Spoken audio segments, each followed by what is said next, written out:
complex problems. So research has found over and over again that when you have women and men working together, you totally can do much better than just men and just women. So just Dr. wanted, Madsen, I'm going to interrupt you. I'm sorry, guys. We actually are not live. I'm having troubles, and I've tried like 4 times to get us live. My internet is working fine. I don't know what's going on. I think at this point we need to end the meeting and restart it and try that. I'm not sure what else to do. So I'm very sorry, and very sorry because it sounded so eloquent and it told me it was live, and then giving it to Kim. I know, and then I checked it and it's not live. So I'm sorry. I'm going to end the meeting. I did see it was live and then it must have dropped. It must have dropped. So because I'm not finding it anywhere. So I'm going to end it. We'll come back again. Okay. You want me to log out? Yeah, so I'll end the meeting for all, so it'll kick you back out and then I'll start it up again. I'm so sorry, I don't know It why. does say live on YouTube on the left-hand side. I know it does, but then when I go to the YouTube channel, oh, wait a minute.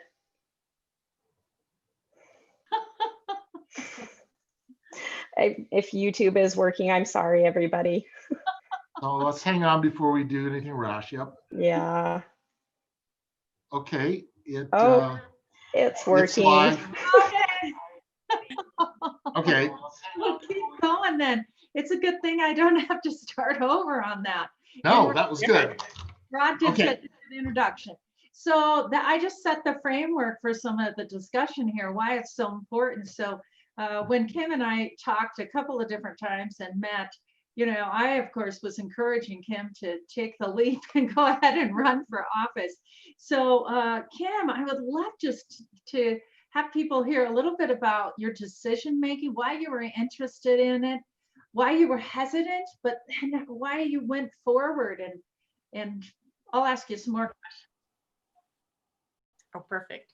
Okay, I will tell you all about it.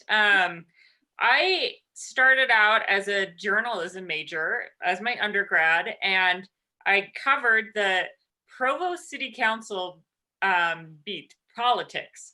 And I always wanted to, you know, go into journalism, write for a newspaper, be a news reporter. And when I started covering city and state political events, it was a done deal for me. I loved it. I loved being up at the Capitol. And from there, I ended up getting my master's in public administration, was a budget analyst up at the Capitol. And I knew one day that I wanted to run for office.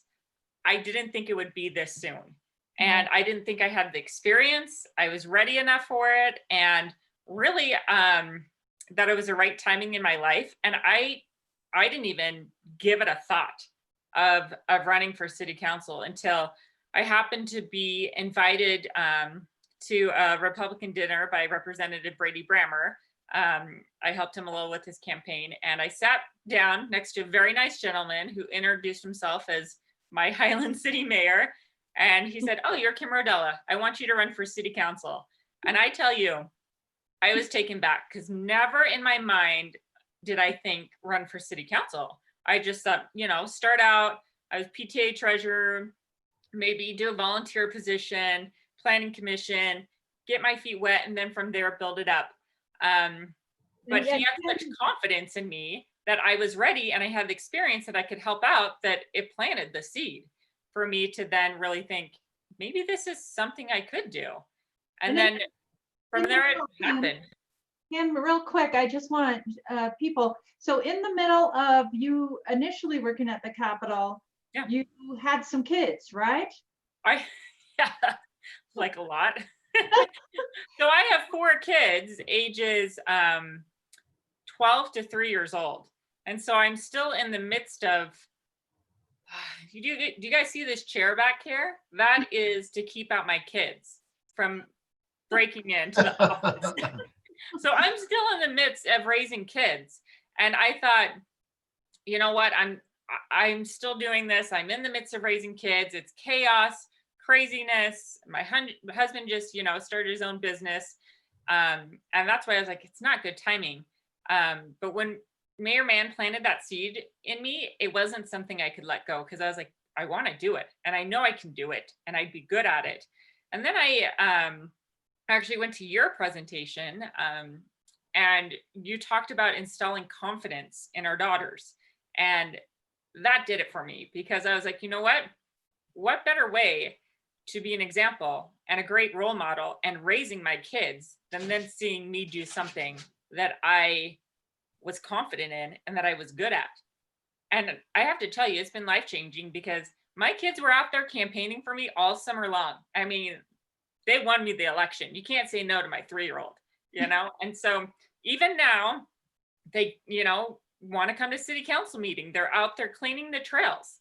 And for me, this has been the perfect timing. It's been the perfect timing to run for a political office. And I can see, I feel like I've made a big difference, not just in my family's life, but also in the lives of residents by doing this. So Kim, did you have, so many people, I found this in 2 studies, many people feel like from the culture, the way they were socialized, especially for women, that it's either or and not necessarily and. So in your mind, you think, well, I can go to college, but then I have a baby. Now I need to really not be in college. I just need to do this and this and this. And then one of these days, when my kids are a certain age or whatever, instead of thinking, well, actually, I can do this and this at the same time. Did you go through that at all, or do you see that? Well, absolutely, because I feel like I've been raised to think that, my number one priority is to be home and raise kids. But I have had great role models in my life. My mom is a very strong woman. She worked as a school teacher all growing up, very passionate about gifted education. My aunts, my uncle, we produce strong women. My cousins all, my sister-in-law, she's mayor of Cedar City. And so that has helped me to realize that you can do both, and you can do it and do a great job. But it's hard, because you're in a culture, though, that tells you sometimes you can't. And so it's still a struggle to this day, when sometimes I feel like I'm being pulled in a lot of directions, but I think we're always being pulled in a lot of directions. So it just depends on what directions we want to be pulled in. And sometimes you feel judged as well, and then you get to a point where you just don't care if people are Don't care. I wanted to ask Mayor Mann, I mean, what did you see in Kim specifically, and why? And Mayor, you've heard me talk about the tap on the shoulder, that just a real, before I give it to you, let me give that research background that you were talking about. So research says that men, if they're about 50 to 60% qualified, they'll go ahead and run for office or put in for promotion. For women, it's about 90 to 100%. The second part of that research, though, says women, because mainly of socialization, if 30% more than men need to have this tap on the shoulder saying, like, you can do this, you should do this. Not that we're less smart or whatever, but there's socialization that towards perfectionism and so forth. So that tap on the shoulder is super powerful for women. And it sounds from Kim like you did that. So why Kim? Why did you tap her? Well, I had talked to some people about Kim that she wouldn't know that I had that conversation. They had mentioned Kim to me specifically, and then I asked some questions, and she was very well qualified. Because when I'm looking for people to run for city council, and I've over the years encouraged a variety of people to do that, I look at, are you going to add value? Are you qualified? I don't, so I wouldn't say to anyone, run because you're this, you're a woman, or because you're a person of color, or because of whatever. I would want someone qualified. But I heard about Kim, and she was overqualified, like passionate, strong communication skills, a good financial background, which means she can we get thrown numbers all the time, and you've got to have some critical thinking skills and experience with numbers to be able to add value there. And I just felt like she had skills that we needed in the council. And so when I asked her, I had already determined that she was going to be really good. And I asked her to run and to think about it. And it was kind of a setup because I knew she was going to be there. She didn't know I was going to be there. And I think it might have been strategic where we sat, actually, because I got there before she did, right? And anyway, it worked out great. I had asked 2 other people to run. One didn't. I could never get her over the hurdle. And Maybe next time, but not maybe for next. Kim. But Not- anyway, I thought it was good. And then to Kim's point, I just wanted to add something. I heard a talk once where somebody talked about, we all feel overloaded with all our various assignments. We're mothers, we're fathers, we're scoutmasters or young women leaders, we have jobs, and the point was, you don't have to do them all individually. You can combine things and make them work together, like what Kim did with her kids and going campaigning. What a great experience. Love it. Your kids will never forget that. My dad ran for office once, but he was always involved in politics. And I remember going out late with him and handing out flyers and making yard signs in the garage. And those are all really good bonding experiences that I had with my father that I wouldn't have had if he could have made it so that was separate from me, but he didn't. He brought me together with it, and it made it memorable. You I know, love just that. so Yeah. good for you, Kim, for doing. And Yeah. her kids and husband were there our last council meeting. That's great. So Yes. Kim, I know you have to go in a little bit, but I'm really curious how, you had to do, and sometimes it's the hardest part is actually running, deciding to run, but actually doing the running for office. So I'd love to hear a little bit about that, and it obviously was worth it. And then how are you doing? I mean, in your role, are you enjoying it? And are you feeling like you're making a difference? And yeah, just talk about that. Well, first, just talking about the running, I tell you, it was a very gut-wrenching anxieties decision. I felt like you have to have confidence to do it. And I felt like up until I put those signs out with my name that I still wasn't sure about it, because I didn't think I was skilled enough for it, to be honest. I thought there was a lot more people that had better skills than me. And, I didn't think that I would, to be honest, would win, just because I didn't have confidence enough in my skills. But the one thing I did know is that I'm good at what I do. As a budget analyst for the governor's office, I was good at it. And if I had kept going, I could have gone higher up with it, and I decided not to. But I knew that I could be good at city council. That was one thing. And so that's kind of what kept me going during the campaign. And really my kids. The first time I got those signs delivered to me, my 12-year-old daughter picked up that sign, went to the corner of our street, and was out there with my sign and getting people to honk to vote for me. And so, that was a done deal. I was like, you know what? If I can get a kid to come on the corner with a sign of mine, then I got to do this for them. And how it's going so far, I will say, I am surprised at how much I can contribute, even as a woman, to city council. I'm just thinking last night about we discussed the Mountain Ridge Park here in Highland. And that's something that I feel like I have a great amount to contribute, because I literally am in Highland all day long. I'm at the parks, I'm on the trails.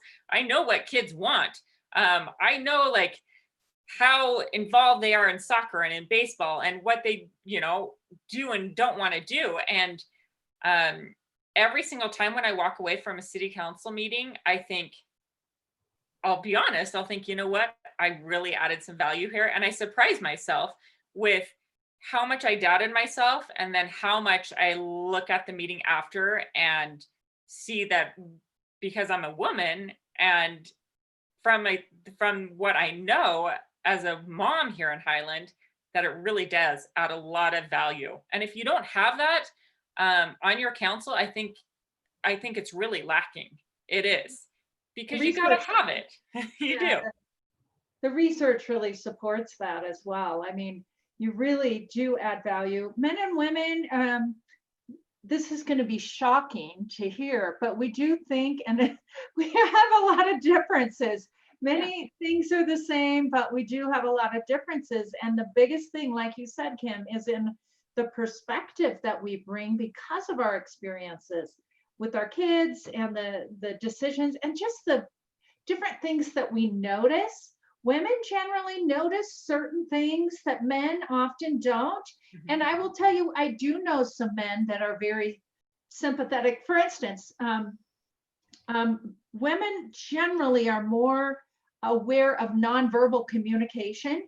So those subtle things that people do, but I have to say, I know a few men that are really good at that too. So it's not cut and dry on gender, but I love the comment that you made. It really makes a difference to have women. And Kim, oh my gosh, the research supports, and I hear this every day from women, we are just socialized in some ways, some genetics, to feel less confident than men.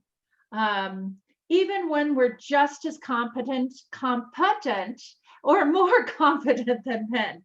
And that comes from years. So even your self-doubting, just comes from the way that we've been raised typically and what we see. But once you got in there, now, right?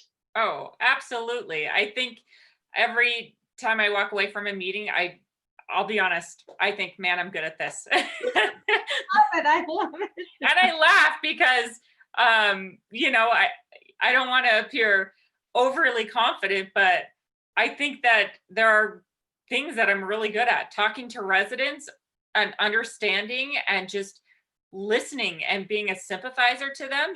People just want to have someone to listen to. And I think women do an excellent job of that. Yeah, Mayor, and also Aaron, have you noticed a difference with Kim's voice at the table?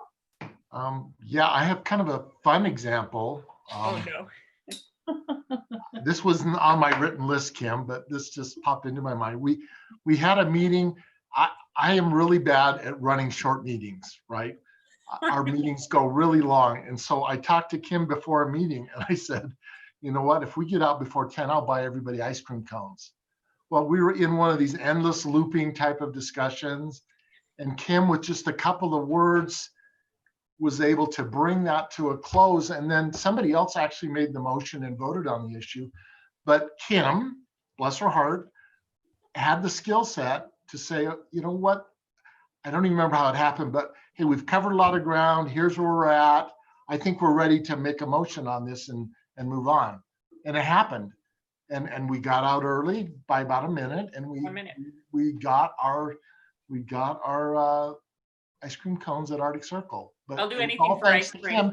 And it was just something small and how she said it, but she moved it in a good way.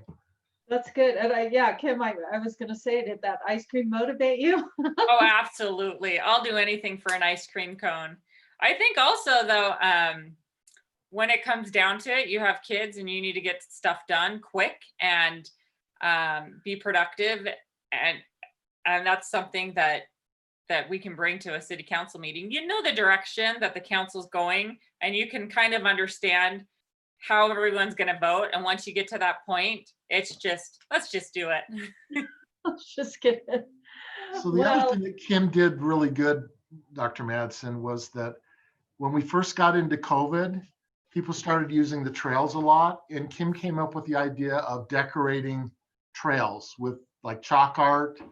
And we did a little program, thanks to Kim, for residents to go out and make improvements to the trail and take pictures. And it was really, really fun. And that was a perspective I would have, that came from her.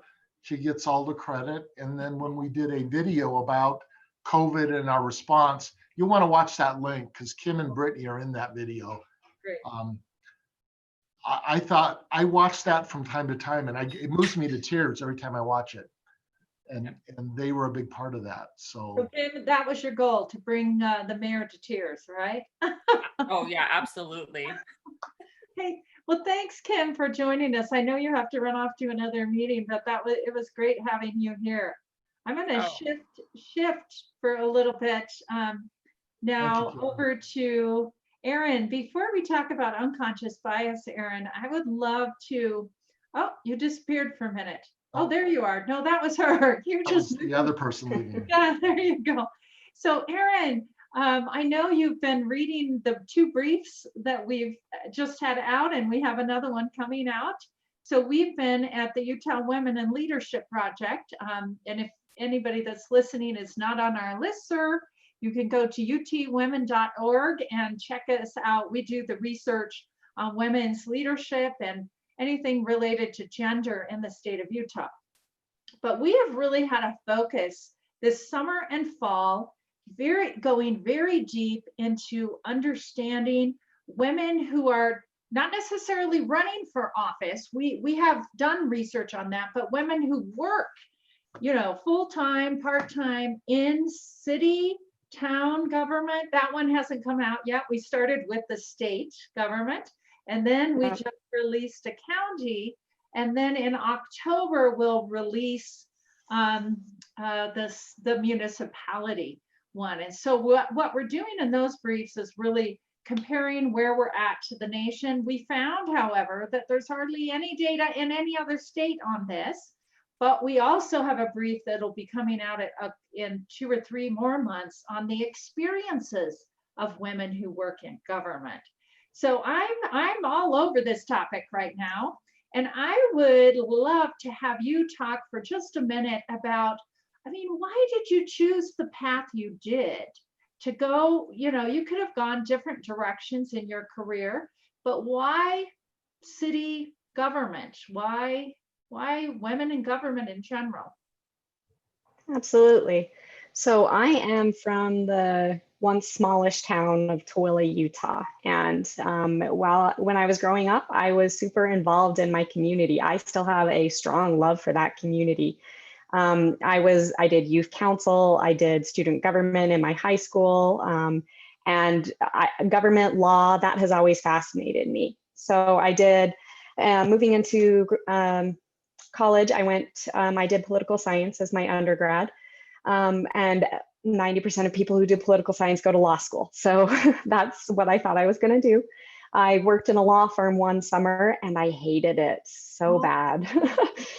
I realized, that would be such a boring job. So I came back to school, still loving political science, but having no idea, what's my next step? What's the direction that I would go with that? And I kind of stumbled into an information session for the Master's in Public Administration program, the same degree that Kim spoke about. So her and I went to the same school. And I loved it. I just knew that that's what I wanted to do. I love local government, and that's how I wanted to be involved in my community.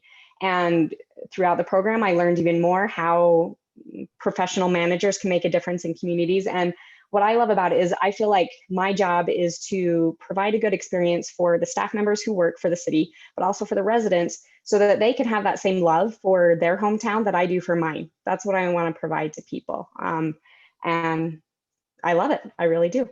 So that experience is really in high school, or did you have some in junior high too? Really? Mostly, yeah. Yeah, high school. Did someone encourage you? What was the first thing you kind of engaged in that really pulled you in? I'd say it was student government, and one of my best friends in high school did student government and encouraged me to run as well. And I did, and I won, and I kind of got the bug for management and leadership. And, we learned about government, and we had debates on mock bills and things like that as part of our student government curriculum. So it bit me, and it hasn't gone away. So So how long have you and Mayor Mann worked together now? I am coming up on my 5-year anniversary at Highland City. I guess it's a second anniversary. I actually interned for the city when I was going to graduate school at the MPA program, but the mayor was not currently a council member at the time. So he and I missed each other, and then I went away to another city for a couple of years and then came back. So. And how long have you been, Rod, how long have you been in some role within Highland City? So I started out, I was a 2-time precinct chair for the party, Republican Party. And then I ran for city council and was that for 4 years. And then I ran for mayor, and I am in my 3rd year as mayor. And Erin has been a really good part of my experience. One of the things I really like is data. And she has organized all of our city surveys since she got here. And I enjoyed going through those. I think the questions have been really good. Erin functions as our PIO, Public Information Officer, and does really good there. And so she takes care of putting the annual survey together every year, and collects the data and then does some analysis. When I became mayor, I started answering every question that was responding to every comment on those surveys, which has been interesting and fun, and a source of good conversation between us. But she's good at collecting the right kind of information, and I've really, really appreciated that. And then she's awesome at handling difficult questions on our social media sites. I often text her and say, well said or well done, because people aren't always kind on Facebook. Sometimes they are, but sometimes they're not. She does a really good job of being kind. So she's added a lot of value to the city. And then we dumped on her, was it 2 years, 3 years ago, 2 years ago, when we lost a library director, and then she functioned as the interim director of the library for about 4 or 5 months. Yeah, about that.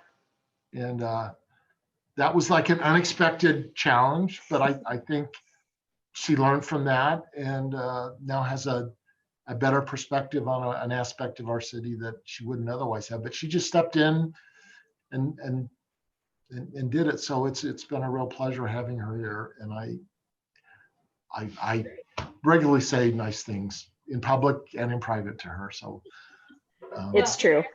What I appreciate about Erin is and I appreciate working with all women and men too, but women that have that confidence to know that they do know stuff. And so Erin will say, just step forward and give her perspective, which I do have to say, I am around women in Utah that sometimes hold back. And I've had women, and I'm sure, Erin, you hold back sometimes, but I've had women say, that's not my role, or any of that. And I have to say, I do say, Erin's heard me many times say, that's crap. It is your role. It's your role. And you using your brain to really help solve difficult problems and help with the relationships and notice all of these things, and then use your voice. So you use your brain, but then if you don't use your voice, you're not benefiting your family or your community or your workplace. Erin, any thoughts about that? I absolutely agree with you that I see that too often, and it's sad. I actually, when I was in my undergrad, I did some research with a Dr. Chris Karpowitz at BYU, and he actually studies similar things. I don't know if you know him, but he's a great guy, and has done some work on women in political conversations and things like that, and how unlikely we are to talk sometimes. And that's made me sad. And I was raised to be a very confident person. And I think that your brief will show, I'm sure, that there are very few women in city manager, assistant city manager roles in Utah. Very few. I can count them on 2 hands, if that. And so I've had to learn to be one of the guys, so to speak, in my role. And if I want to be noticed, I have to speak up. And I've learned that, and learn to not be shy and push forward through that. Kim mentioned earlier, and I absolutely appreciate it and totally agree with her, that women bring a different perspective, think a different way, can add value that men cannot, just like a man brings a different perspective that I'm not going to see. And we need both of those perspectives in order to reach a good decision. I see that often in my job, but I also see it often. I'm on the planning commission. I live in Eagle Mountain and I'm on the planning commission there. And I see the same kind of a thing when we're having discussions. I'll say, think about this from a mom's perspective, right? When we're looking at a development or a site plan or something like that. Like they had put a fire pit right next to the playground at a park. And I just said, that is not a good idea. Let me tell you why. But it's so important to do it. And I was raised to not be shy and to, I kind of have a red assertive personality, but at the same time, I do find myself having to push through that at times. And try to encourage other women to do so as well. You and I have talked about this before, about how, and I think part of your research too talks about how you have to,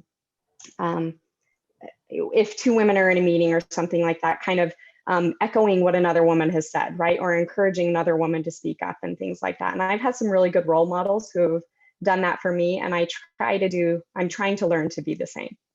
That's good. The research that Erin is referring to is oftentimes, especially when there's just one woman in a room, but sometimes two when you have a lot of people. What the research says is often that a woman will have a great idea and will not be heard. And then maybe a couple men later they will share the same exact idea. And everyone will like, oh, that's such a great idea. Yeah. When we have done that earlier. And what's powerful is a woman, or I know, Mayor, you have been working on these gender issues and unconscious bias issues yourself. Even sometimes more powerful if the mayor would say, thanks, Mike. That builds on the comment that Erin made earlier. To just kind of bring it back instead of just saying, wait, you shouldn't have said that. There's nice ways to kind of bring it back. I'm looking at a time and I want to get into, I know Brittany's going to join us for the last while, but want to get back to what Mayor Mann had brought up, and that is unconscious bias. Now, let me just say that I teach 3-hour unconscious bias training. I don't do any less from real deep stuff because it is the foundation of understanding pretty much everything in terms of gender, in terms of race, in terms of abilities and disabilities and everything. We all have unconscious bias, but I wanted to throw a few things out there so that the three of us can talk about it, but also people listening in so they can understand. A lot of times people say, well, I don't really have unconscious bias. Well, let me give you the numbers, okay? Most of what we do in life is unconscious. Almost all of what we do is unconscious. So Freud was the first one to talk about it, and he uses a big iceberg. And huge iceberg, and he said what's at the top of the iceberg above, the water is our conscious. Well, researchers since then have said it's not even that. Huge iceberg, a little golf ball on the top is the only thing that's conscious. So what the research has said, and by the way, over nearly 2,000 studies have been done on unconscious bias, and the results are very set. They're very consistent. So and this is going to surprise people, but what we know is at any one time in any interaction, at any one time in general, 11 million pieces of information come at us. So I'm looking at Rod right now. His background's a little more fun than Erin's. So Rod, thank heavens I can see some hair left on your head, but you have hundreds, if not thousands of pieces behind you. There's all kinds of things. I'm looking out here and I see thousands and thousands of leaves. So at any one time, there's just 11 million pieces of information. Okay, remember that number. What the research then has found, with those 11 million, we can only absorb 40 to 50. And then we are only conscious of 5 to 7. That's it. That's why nobody sees the same thing. So go from 11 million, there's 11 million, and it goes to 40 to 50 that we're conscious of, and then only, or we absorb, and then 5 to 7 that we're conscious. So I have people tell me from time to time, I don't judge based on gender or race or anything. Oh my gosh, we all do. The research says that in a millisecond, we don't know most of the time. But when we see someone for the first time, the very first thing we judge, and we do this all day long, is gender, and right behind it, in a millisecond, it's race, unless it's like white to white. And then the third that comes at us so quick is, do you want to guess, you two? I have no idea. Is age. Age. Okay. So, and we can't tell if it's a man or a woman. We struggle. We're like stuck. You know, we just have to know. So all of this is unconscious. I mean, when you drive a car, you make thousands of decisions, even in a 10-minute car ride, and you're not conscious of most things. And so with that many things coming at us, we're only conscious of very few things. And it matters our worldview, it matters our background, it matters, like sometimes we notice pregnant women more when we're pregnant, or somebody in our family's pregnant, and other times we just don't notice things at all. So no two people can even be close to being the same. And so that is when we notice things, you know, like I said, even driving a car, you react by feeling. That's how we're made. And we feel, if we waited to make 1,000 decisions to get ourselves in a car for 10 minutes, we would be dead. Let's just put it that way. We can't do that. We have to go by what feels. So because of that, are you following me? And Yep. Because of that, we do so many things, and we stereotype. And we just stereotype. It actually protects us to have unconscious bias. We would be dead if we did it. We have to feel and move. So, so we have that. It actually protects us. But if we're not watching our biases and trying to bring more unconscious to consciousness, we really judge all the time. And we can make like employment decisions and decisions as a parent, decisions in PTA, decisions in the community, very biased, and we do it all the time.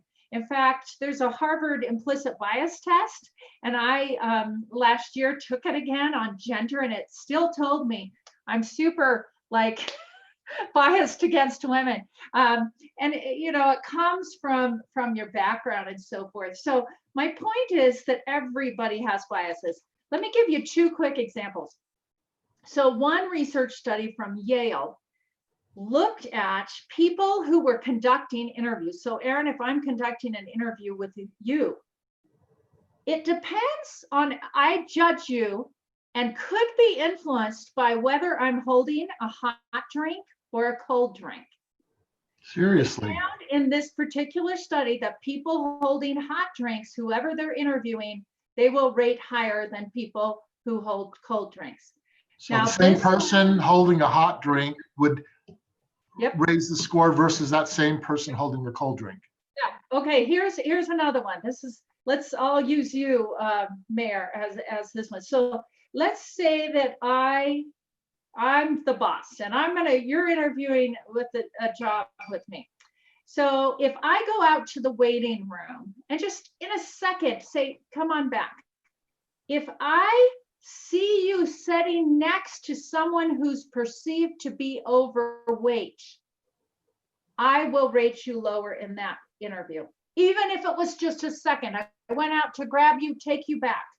So two or three different studies now have shown that to be the case. So I'm just sharing a few subtle. Wow. subtle Oh, so if I'm waiting for an interview and I'm sitting next to a large person and I go in, he invites me in and he's sipping a soda, I'm in deep doo-doo. You I'm told. trouble. I may as well just walk out the door right then, right? You are in trouble. The most famous, this one's a little less, but although it really changed things. So the first example that we know of really was in the 70s with orchestras. And so at that time, only 10% of women were in orchestras. And so one Philharmonic in the East Coast decided in the mid 70s to put a screen up so they couldn't, when people would audition. And so they put a screen up, things were not changing. And then they had them take off their shoes so they could tell. They could tell by the shoes if it was a man or woman. Then within, a year, orchestras started, this particular orchestra had 40% women now that they couldn't make those judgments. So there's so many research on resumes.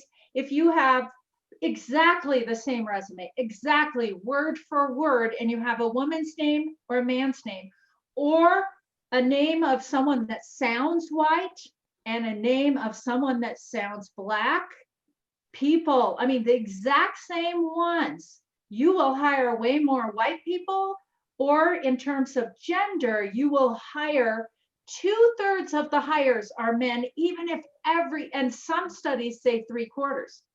And word for word, nothing is different. Those are unconscious bias. Sometimes they're conscious. I should say there's a difference between conscious and unconscious, but a lot of them are conscious or unconscious. And so there's many things like accents. When you hear accents, you think you're not judging, but there's some accents that you judge down, and some, like British, you're like, Yes. oh. Do they get extra points on their IQ? Because I think British people are smarter and nice. But if you have a Southern drawl, what do you think?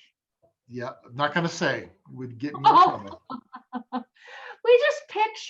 We picture things. So the last example I'll use right now is studies that have been done for years on leaders. So I study leadership. So still, even last year, new study that says, and most of the studies have been in the United States or in Britain or Europe, especially Western Europe. And so if you ask this children, junior high, high school, college students, or adults, if you ask them to draw a picture of a leader, 70 to 75%, depending on the location, will draw very similar things. And that is a man. And if you can tell color, white. And if you can tell height, tall. And so that's one of the reasons women really run up, kind of hit walls in terms of leadership, because people are not picturing women as leaders. There's a double bind there. So women are supposed to be feminine, right? And leadership is viewed as masculine. And so you could see Hillary Clinton like wrestling when she ran with having beads and trying to be feminine, but then leadership, especially in politics at that level, right, was like cutthroat, right? Just cutthroat. And so women really struggle in some ways in settings, especially political settings, when things get, because you have to sometimes, at least at the state level and in terms of course, the national level, you have to speak, you have to interrupt, you feel like you have to do those things, yet those actions are deemed masculine. So you're not being a good woman. Are you following this, Rod? You look like you have a funny look.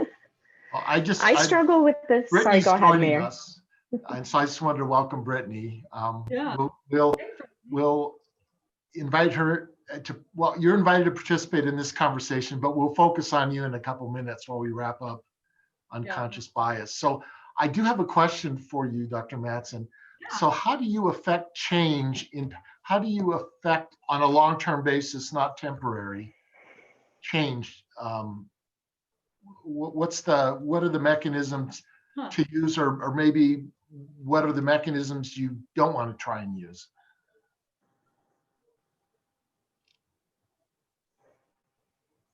Uh-oh. I Dr. stumped Mattson her. is either frozen Question stumped Dr. Mattson. so much that she froze. Exactly.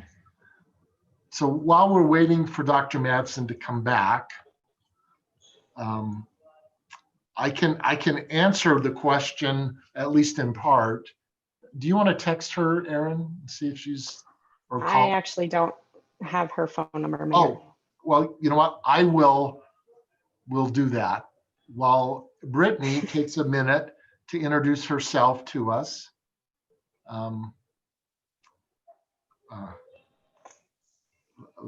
So Brittany, why don't She's you, fully left, so I'm sure she's trying to join. But yeah, Brittany, introduce yourself. so what are you doing right now? Or what were you doing?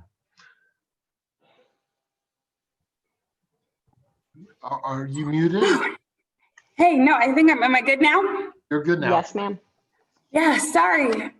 Crazy day. Been talking government since 7 o'clock this morning. So I did, I taught at the high school all day, and now I just finished up my class at Salt Lake. We've been talking Bill of Rights all day. Good topic. Yeah, it's a really good topic. And it's really interesting teaching it here at Salt Lake Community because there is a huge variety of students here. So there is always somebody with a different point of view. So it's good. So you're always getting different perspectives. So Lots of different perspectives, lots of controversy, and lots of people who are happy to tell you what they're thinking. sometimes good, and maybe sometimes less good.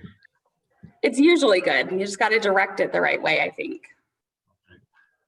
So you Sad I missed out on the first part of this. This is going to be on YouTube, right? So I can watch it later. watch Kim's person. Let me, Erin, why don't you and Kim talk, and I'll just try and give Dr. Mattson a call here. Brittany and I will absolutely talk. Oh, I am sorry. That's all right. I answer for Kim. Oh, hey, Dr. Madsen's in the waiting room. I'm going to admit her really quick, Brittany. Oh, and now Rod left. Well, that is, I think teaching at SLIC would be very interesting to have all of those perspectives, like you're saying. Yeah, it's interesting. You get controversy when you are not even expecting it, which is what I like. So it's good. Hi, Dr. Mattson. Hey, I'm back. You were going to ask Please. I have been in Bountiful and my internet's been gone for a couple days, but it's not quite back exactly. So I'm on my laptop now. So I joked that I stumped you because you just froze. Like a deer in a headlight, you stayed frozen. And you're frozen again, unfortunately. So back to Brittany. Brittany, can I ask a question based on a follow-up from what Dr. Mattson was just talking about? Yeah, sure. So I was curious your perspective. She was talking about how women in this, when we're taking leadership positions, that typically leaders are thought of as white, tall males. And so how do you handle that? Like she talked about how Hillary Clinton struggled with this in some ways, and she would go back and forth, do you wear a pantsuit or do you wear something more feminine kind of a thing? So are you able, what kind of role do you feel like you've got to fill? And do you feel like you've got to change yourself, I guess, a little bit to fill that type of a role to be seen as a leader? Man, that's like a heavy one to jump right in with. So I think it's interesting, and I think it's something that kind of evolves over like not just over like time over the course of your life, but also just evolves over the course of your involvement in any kind of an organization. Like I think I generally start out anywhere I am feeling much less confident, and so much more likely to go in wearing the pantsuit and being very much less likely to act like myself, because I do feel like that, like the feminine side puts me at a disadvantage in a leadership position generally. So yeah, I definitely think that that's a thing. I have to get comfortable where I am before I can really be exactly. That's why it took me a little while before I started bringing cookies to the meetings, right? Like I had to feel comfortable with that just being who I was. And we I agree with you. I had one of the former manager of Park City was a woman, and I really looked up to her, and she made the comment that she always feels like in order to be seen as a leader, she feels like she always needs to dress one step above what everybody else is dressed as, kind of a thing, to just kind of portray that. Even if it's business casual, she'll go in more of a business, just to because to be seen at a higher level, almost dressing at a higher level kind of puts you at an equal level type of a thing. And I admit I'm one who I don't wear feminine type things to work because I worry that it's makes me less perceived as a leader type of a thing. Interesting. So, I don't know. I don't know whether, I guess I know that's true for some people. Some people think that. I don't know if it's true for all, but it's something that I do, and I think about a lot when I'm getting ready for a city council meeting, when I know I'm going to present or something like that. But I agree with you. It's something we think about. Yeah, for sure. Not something I think about truly, and you would know because you've seen me. We have. Well, Mayor, it's kind of like that, what we were talking about with Ronell one day at one of the meetings, when he was talking about ways that he feels like he has to act differently just because of his skin color, right? And I feel like we all kind of do that a little bit based on who we are. And I think that for a woman, there is a set of like a checklist that you kind of go through in order to make yourself be perceived as a leader, or to feel like you fit in. Maybe things that don't come, like that you have to think about more, that maybe a man wouldn't think about, I think, as much. Well, and I think Ronell's, one of the points he talked about was what he wore. Now he's turned that into an advantage because he has a really good sense of fashion. He looks sharp every time I see him. Yeah, he does.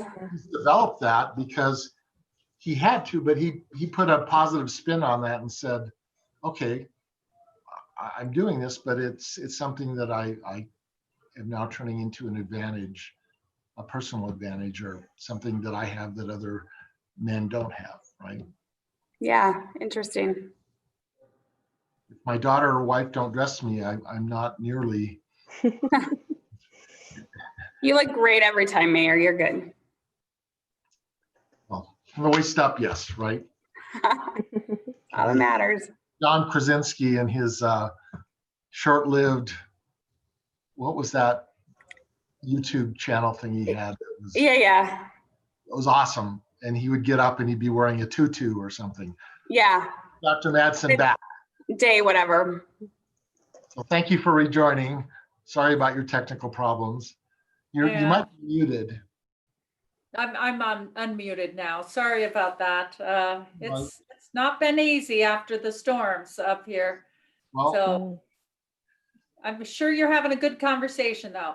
yes. So when you were last with us, we left off with me asking what things can you do to productively affect unconscious bias? Are there things to do or some simple things that we shouldn't do?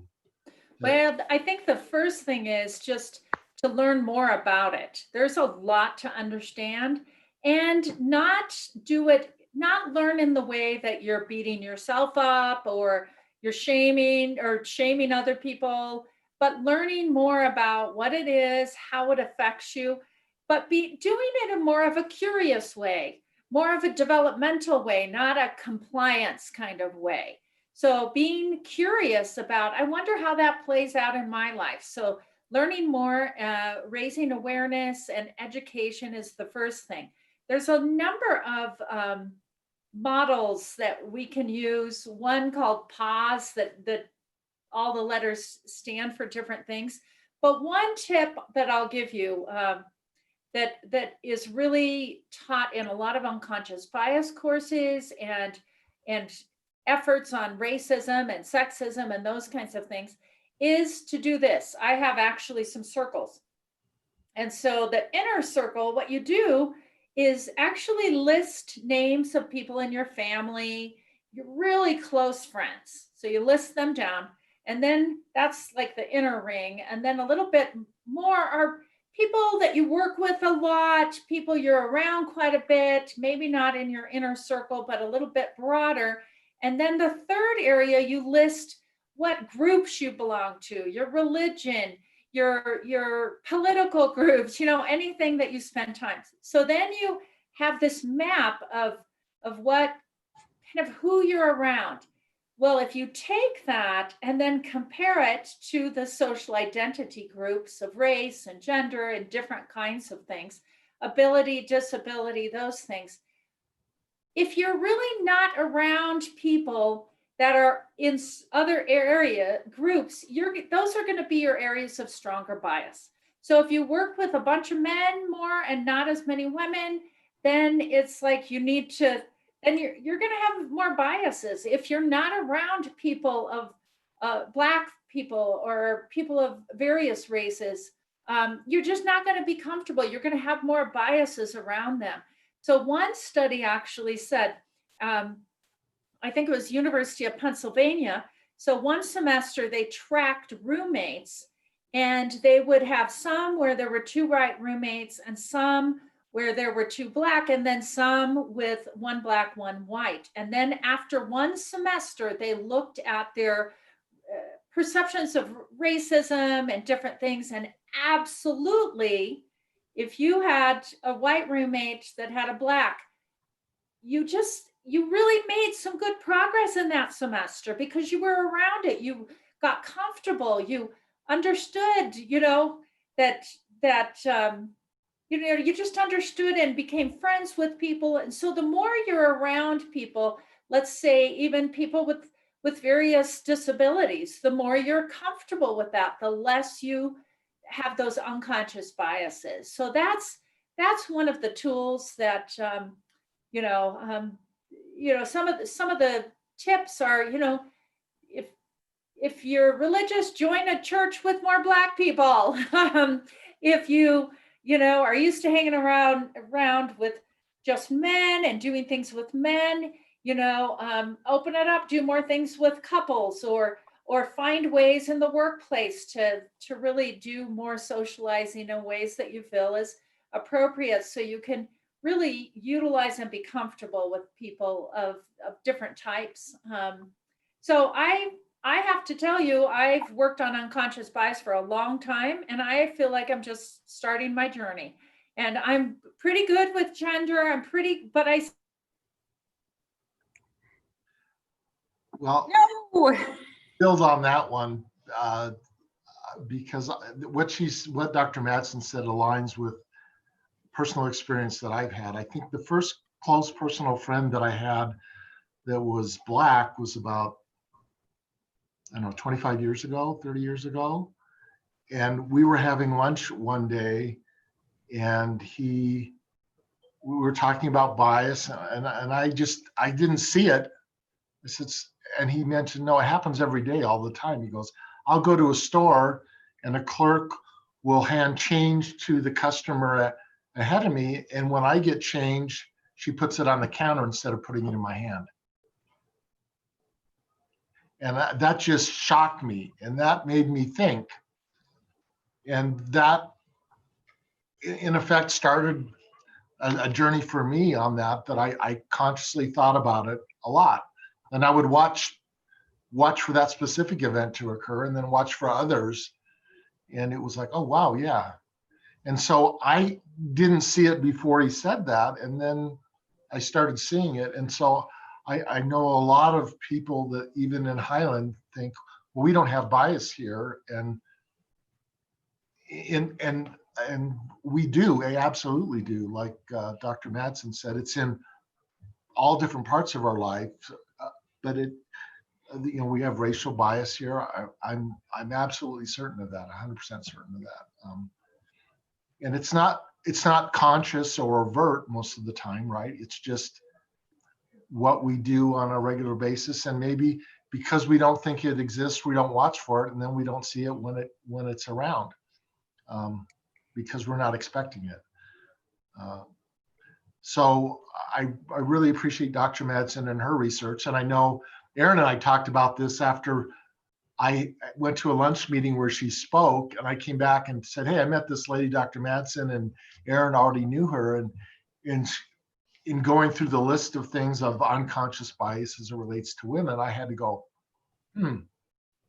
So I talked to Erin and I said, well, I'm going to work on these things because I know that some of them irritated her a little bit. And I do have to say, and reinforce what Dr. Madsen pointed out, Erin has no problem sharing her opinions. And I appreciate that. Because good things happen when you have civil discussions with people who have different opinions, because I think you get to a better place. When I was going to say, I hope when I share my opinions, I'm doing it civilly and tactfully. Civilly always, civilly always, and I appreciate that. And I know it's sometimes hard to say things when he's not going to like that, but you say it anyway, and that's great. I appreciate that you do. So hey, and we can still have a good relationship, so it's good. Yes, it's actually probably a better relationship because there aren't hidden agendas, right? We know what we're thinking. It's true. So anyway, so Brittany, I'm going to ask you some of the questions that Dr. Madsen asked Kim, which was, what was it that, because it's a pretty big hurdle to decide to run for city council. So what was it that put you over the edge to run? Man, that's a really good question. I'm trying to think about what it was. It was really, really intimidating. I remember showing up, actually, Kim and I showed up at the same time, and I was actually talking to Erin that day. And when I saw, I think that like I filed at the last minute, and there were like 15 other people that had filed, and it made me like want to take my name off and run. And I remember thinking, you know what, I can keep my name on the list and I can always change my mind later. And so it was like this moment of decision that I could put the decision off until later, because it was really intimidating to me. So I think the only reason that I really felt comfortable doing it was because I had people like you who were telling me that I could. I don't think there's any way that I would have actually followed through with it if I hadn't had kind people like you, and there were a bunch of others who told me that I could do it, because I was for sure not positive that I could. Which aligns with research that Dr. Madsen has done, is that women often need more encouragement than men. I had actually gone in the prior election, so 2 years earlier to file, and like got in, sat down, did half my paperwork, and walked back out. That I didn't know. Yeah, it's a true story. Yeah, I did. So yeah, it was overcoming a fear for sure. Aha. So good for you. So so it looks like Dr. Madsen's going to join us in a second. If I go down one more.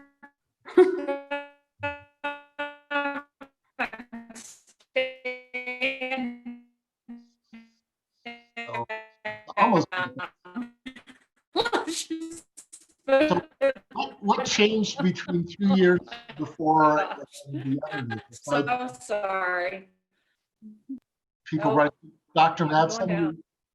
I just asked Brittany the question that you asked Kim, which what was it that made you run? Yep. because we had asked Kim that question. I love that. And Brittany mentioned that she had 2 years before gone in to file and sat down, filled out half the application and left.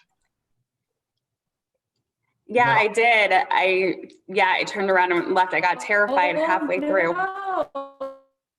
Yeah, but I think it's good though. You asked me what changed between that first time and the second time, and I think the thing that changed was my confidence level. I think I spent that 2 years really researching and learning, and I was on the planning commission, and I think I really put my effort into like learning enough so that I knew I could do it. I didn't need anybody else to tell me at that point that I could, because by that point I had done enough research that I knew I was smart enough and capable enough. So then all I needed was the push from a couple more people to get myself going. Oh, So, and then I think Dr. Madsen was one of those little pushes, right? Yes, absolutely.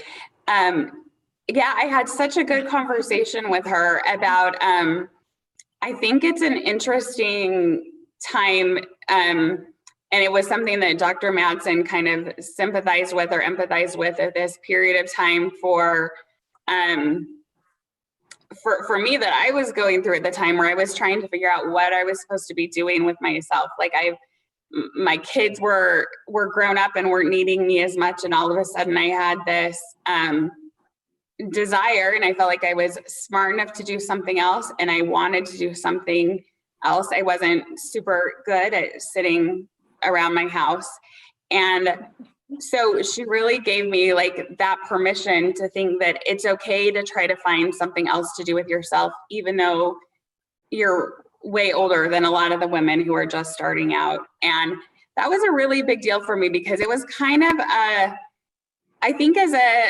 when you spend a lot of time as a stay-at-home mom, and which I was for a long time, but I always did a lot of things when I stayed home. I've always been really involved and had part-time jobs or whatever.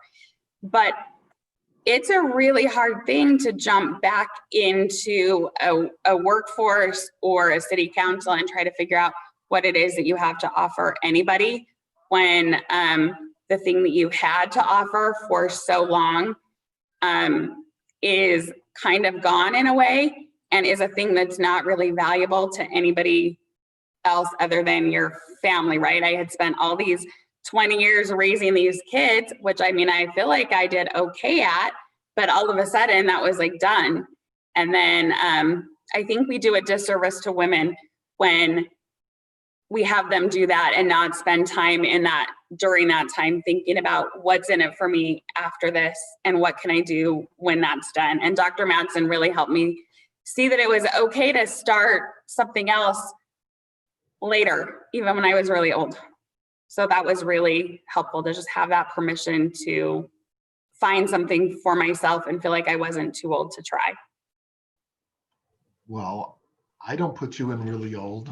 Oh yeah, I felt really, it feels really old when you've been, when you've spent that long at home with kids and that's kind of been your world. It's really intimidating to try to do something that's not that. At least it was for me. I have to say, I appreciate you being on the council. One of the things that I appreciate is your ability to reach other people even when we have the same point of views. And I chuckle about this, but I'm serious. There are residents who, for whatever reason, when I communicate with them, they're not liking the answer, or they're saying things like throwing me under the bus in subsequent email. And then they talk to you and you essentially say the same things, but then I get an email from this one resident in particular that says, what a great asset Brittany is. You should be really thankful that she's on the council and she's like this A team player. And so then when we talked, I said the same thing. So you have magic, some skill that you That's funny. on the way. You have magic, and we need it and appreciate it. That's funny. You know, when I was thinking about the campaign, there were a couple of things that I think I did that looking back, I don't think I would do again. So I remember one specifically where I had gotten an email from a resident and he was super, super mad because he said, I emailed all of the council, everybody who was running, all the candidates, and nobody emailed me back. And I had tried to respond to this email a couple of times and it had bounced back to me. And it was just so bothering me that he thought I had not tried, that I told my husband, I said, I'm just gonna go, I'm gonna find his address and I'm gonna go to his house and knock on his door and tell him that he can't be mad at me for not responding to an email when I tried. And it was like the most nervous I think I've ever been about anything in my life. But like the fact that he was gonna like have this idea about me that I thought was really wrong and that to me was just like super offensive, that he thought I wouldn't care or respond, was, I don't know, it just bothered me. So I went over to his house and I knocked on the door and I said, you know, my name is Brittany Bills and I got this email from you and I just wanted to let you know that I'm happy to talk to you. Your email just had bounced back.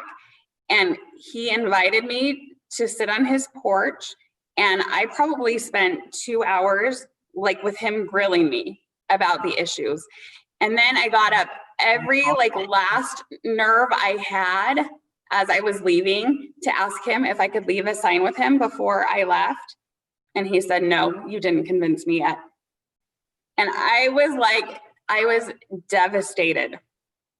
And so I like turned and I walked away like with my head held as high as I could. And I got in my car and I left. And it was probably 2 weeks later that he emailed me and said, okay, I talked to the other ones. You can bring a sign over now. And it was like the most validating moment, I think, of the campaign, because I had totally, like I had faced my fears and I got there to his house and then I had faced my fear again, which was saying, now that I've had this conversation with you, will you support me? And he was like, no. And so I had like double faced my fears. And so he's like a resident who I don't know, I feel like I have he doesn't even know, you know, that probably, but it gave me probably the biggest boost of confidence during the campaign that I was able to win his support. And would you consider him a friend now? Yeah, I've called him several times actually since I have been on the council to say, this is a thing that I know you know a lot about and that you care about. So what do you think? And he's been super appreciative. And I think that's something we should do more. If we know somebody's good at something, like, let's take advantage. Good for you. And that you know, is a little bit of an advertising for people to run for office in general, is that it can be scary, but you end up making some really nice new friends, right? Oh my, I have made, the people in Highland are amazing in their kindness. Amazing. I have met amazing. There is another guy who I met on the campaign, a former council member who has spent time with my daughter, my 17-year-old daughter, who had been kind of having some struggles. And he invited her over one day to ride one of his horses. And like, I was kind of sitting in the car watching, and I found him just sitting on the porch with her, and she was like sobbing. And he was just sitting there with her, giving her the best life advice that she wasn't going to take from me. I have met the kindest people that have helped me in ways that they will never even know. And that's only because I put myself out there to try to not just win votes, but to try to build relationships and really figure out what I could do to help people and how I could learn from them as well. And that has been the very best thing about this, I think. So there you go. Thank you. You have been a real blessing to the council. I think some of your contributions that I valued most, and I mentioned this about Kim as well, is about when we did that COVID video. And I watch that from time to time, and it moves me to tears almost every time. In large measure because of what council members said, and you and Kim in particular, all of them, Kim, Kurt, and Scott and Tim. It was all real moving, and you made a real value added contribution there, which I appreciate very That much. was a great idea you had. Yeah, but your video was so much better than mine. We all needed that right then, didn't we? We did. It was a great thing. And your ability to reach out to residents and connect and talk to ones even when you don't agree with them is pretty amazing. That's a hard thing to do, is to disagree without being disagreeable, and you do that really well. Because you're looking at the issues, but you care about people, and you can see that shows through. I hope so. Another thing you developed when you were quietly doing the other parts of your life. So thank you for taking the time to do that. And then thank you for going the extra mile and putting yourself out there in a risky situation. Because I know how many candidates did we have, Aaron, when we started? Was it 16? It was was a in the lot. teens. Brittany's probably right, 15, 16. It was high. It was, there was And many did what you did, Brittany, and dropped out before we even got to the primary. But we still had so many way at a primary. So it was a huge race for sure. Yeah, because 15-1 odds. Nobody likes that, right? Right? Yeah, it was intimidating, but I'm glad I did it. Yes, and you were the #1 vote getter. Well, I'm not sure why I worked hard, but I think we all worked hard. I made some notes to bring into the conversation, and I'm just checking to make sure that I cover them. And I did. Where are we at time-wise here? We're approaching 2 minutes, technically. So Aaron, are there any comments on YouTube? Did anybody? Actually, no. We are nothing there. Okay, well, that's fine.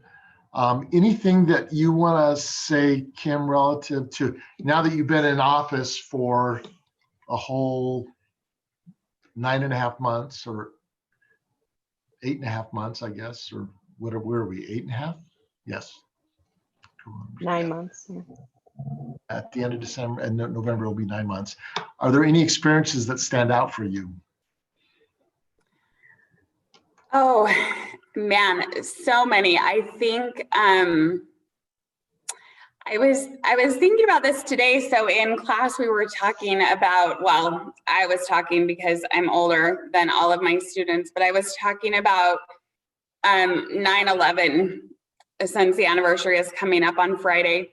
And I had just been thinking about how 9/11 felt different than this time of crisis that we've had, and wondering why it felt so different then. And I'd kind of been thinking about that and watching, I don't know, like footage from 9/11. I started thinking, I think one of the reasons that 9/11 felt so different is because at that time we were so encouraged to have connection, right? Like the whole thing was, don't be afraid to get out. Don't be afraid to go to Disneyland, go to a movie, go to a football game, spend time with the people that you love.